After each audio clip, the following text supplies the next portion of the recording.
বেঁচে যে আছি এটাই আশ্চর্য ব্যাপার। সকালে দাঁত মাজার জন্য টুথপেস্ট নিলাম, এর মধ্যে নাকি ক্যান্সারের উপাদান। নাস্তায় একটু পরোটা খেলাম, সেটাও আবার ভেজাল তেলে ভাজা। সুন্দর দেখে একটা কলা খেলাম, তাও আবার কার্বাইড দিয়ে পাকানো। চাঙা হওয়ার জন্য এক মগ কফি নিলাম, সেটাই নাকি কফির গুঁড়ো কম, তেঁতুল বীজের গুঁড়ো বেশি। কাঁচা বাজারে গেলাম টাটকা শাক সবজি কেনার জন্য, কিনবো কি, সব তো হাইব্রিড সার দিয়ে ফলানো। মশলা আর হলুদ গুঁড়ো নিলাম, ওতে আবার লেড আর ক্রোমাইড কেমিক্যাল মেশানো। সয়াবিন তেল দিয়ে রান্না করব, সেই তেলের অর্ধেকই নাকি পাম অয়েল মেশানো। মাছ মুরগি খাবো, কিন্তু সেগুলোকে ভেজাল পোল্ট্রি ফিড খাইয়ে বড় করা হয়।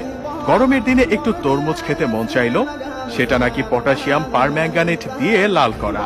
বাচ্চাকে আমলিচু খাওয়াবেন, ওগুলোও তো আবার ফরমালিন দেয়া। একটু মিষ্টি খেতে মন চাইলো, জিলাপি নিলাম, সেটা নাকি